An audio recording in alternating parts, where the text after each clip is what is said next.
All right, let's dive right into this explainer. Today, we're dissecting a massive theological debate. Do Jesus' actions and titles prove he has a fully divine essence, or do they point to delegated divine agency? We're going to walk through two very distinct frameworks that scholars use to interpret the exact same biblical texts. Here's our roadmap for today. 1. The Christological divide. 2. Rethinking honors and attributes. 3. Reevaluating names and deeds. 4. The exalted sate. And 5. The Gospel framework. So part 1. The Christological divide. Did Jesus actually do things that only God can do? That's kind of the million-dollar question, right? It's the central mystery splitting these two camps. And as we'll see, your answer completely changes depending on the theological lens you're looking through. Now, Trinitarian apologists often point to something called the H.A.N.D.S acronym. Basically, they argue that these 5 specific categories, honors, attributes, names, deeds, and his seat on the throne, prove, absolutely, that Jesus possesses an uncreated divine essence.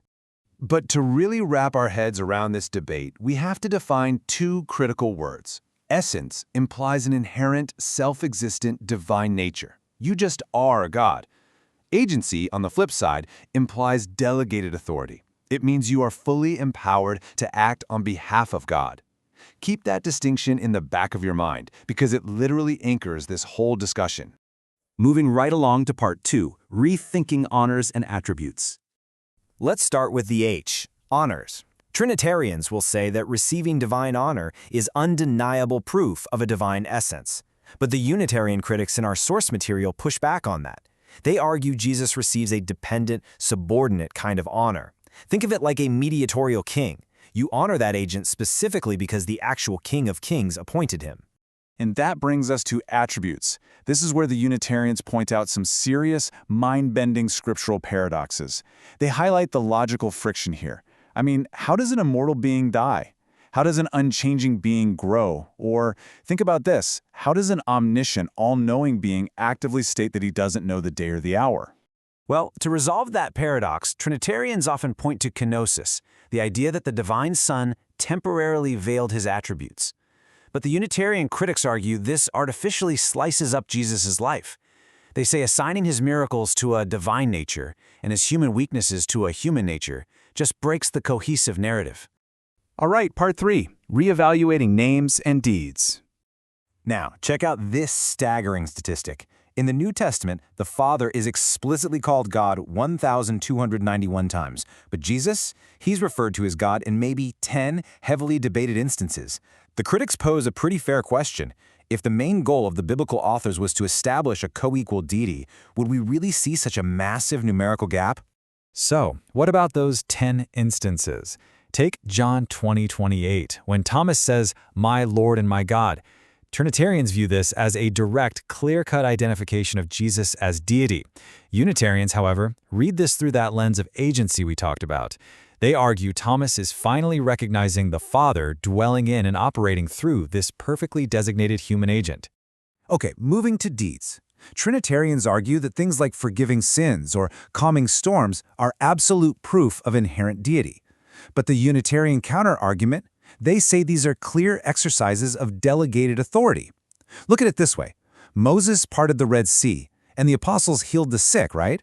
They didn't do that because they had a divine essence, but through profound God-given empowerment. Which brings us to part 4, the exalted seat. This final letter in the H.A.N.D.S acronym is all about how we define exaltation. Does sitting on the heavenly throne prove eternal co-equality? Well, the Unitarian perspective argues that Jesus' exaltation is actually the ultimate elevation of a human being. Their logic is straightforward. If you're already the Most High God, you literally can't be promoted.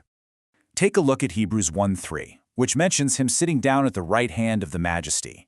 The theological tension is huge here. Does sitting at the right hand mean he is the Majesty? Or is he the ultimate, vindicated human reflection of that Majesty, totally given temporary authority over the cosmos?